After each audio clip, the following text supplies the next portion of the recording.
മലബാറിലെ ട്രെയിൻ യാത്രാ പ്രശ്നം തെരഞ്ഞെടുപ്പിലും വലിയ ചർച്ചയാവുകയാണ്. പ്രഖ്യാപനം കഴിഞ്ഞ് 3 മാസം കഴിഞ്ഞിട്ടും ബംഗളൂരു കണ്ണൂർ എക്സ്പ്രസ് കോഴിക്കോട്ടേക്ക് നീട്ടിയിട്ടില്ല. അതിരൂക്ഷമായ യാത്രാ പ്രതിസന്ധി തെരഞ്ഞെടുപ്പിലും ചർച്ചയാക്കാൻ ഒരുങ്ങുകയാണ് ഇടതുപക്ഷം. ഒരു ട്രെയിനിൽ ചുറ്റിക്കറങ്ങുകയാണ് നിലവിൽ കോഴിക്കോട്ടെ തെരഞ്ഞെടുപ്പ് രാഷ്ട്രീയം. ബംഗളൂരു കണ്ണൂർ എക്സ്പ്രസ് ആണ് ചർച്ചകളിൽ നിറയുന്നത്. ഈ ട്രെയിൻ കോഴിക്കോടേക്ക് നീട്ടിയതായി ജനുവരിയിലാണ് നിലവിലെ UDF സ്ഥാനാർത്ഥി കൂടിയായ സിറ്റിംഗ് MP വാർത്താസമ്മേളനം വിളിച്ച് മാധ്യമങ്ങളെ അറിയിച്ചത്. സമയക്രമമടക്കം തീരുമാനിച്ചെങ്കിലും മാസം 3 കഴിഞ്ഞിട്ടും ട്രെയിൻ കോഴിക്കോടെത്തിയില്ല. യാത്രാ പ്രതിസന്ധി അതിരൂക്ഷമായി തുടരുന്നു. നമ്മളെ മോഹിപ്പിച്ചിട്ട് ഇല്ലാന്ന് പറഞ്ഞ ഒരു അവസ്ഥയിലായിട്ടുണ്ട്.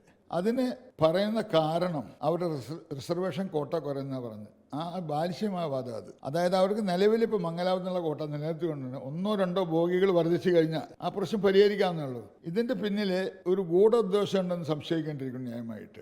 സിറ്റിംഗ് MPയുടെ പതിവ് വാഗ്ദാനത്തിലൊന്നായി ഇതും മാറിയെന്ന് LDF സ്ഥാനാർത്ഥി.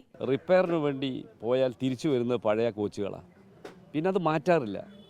ഇവിടെയാണെങ്കിൽ എല്ലാവരും കാശ് കൊടുത്ത് യാത്ര ചെയ്യുന്നവരാ. അത്രയും മര്യാദക്കേടാണ് കേരളത്തോട് കാണിക്കുന്നത്. അതിനിടയിലാണ് ഇങ്ങനെ ഒരു ക്ലെയിം വന്നത്. അതുപോലുള്ള ക്ലെയിമാണ് പല കാര്യത്തിലും അദ്ദേഹം ഉന്നയിക്കുന്നത്. MK രാഘവന് പറയാനുള്ളതും കേൾക്കാം. മിക്കവാറും ആ ട്രെയിൻ ഓടുന്നാണ് എൻ്റെ വിശ്വാസം. കാരണം തീരുമാനമെടുത്തതാണ്. ടൈം ടേബിൾ ഉൾപ്പെടെയുള്ള കാര്യങ്ങളിൽ ഫൈനലായി കഴിഞ്ഞിരിക്കുന്നു കേട്ടോ. ഷെഡ്യൂൾ ആയതാണ്.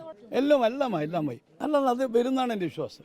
വാദപ്രതിവാദങ്ങൾക്കപ്പുറം യാത്രാക്ലേശത്തിന് ആത്മാർത്ഥമായ പരിഹാരം ഉണ്ടാവണമെന്നാണ് യാത്രക്കാരുടെ ആവശ്യം. റിപ്പോർട്ടർ, കോഴിക്കോട്.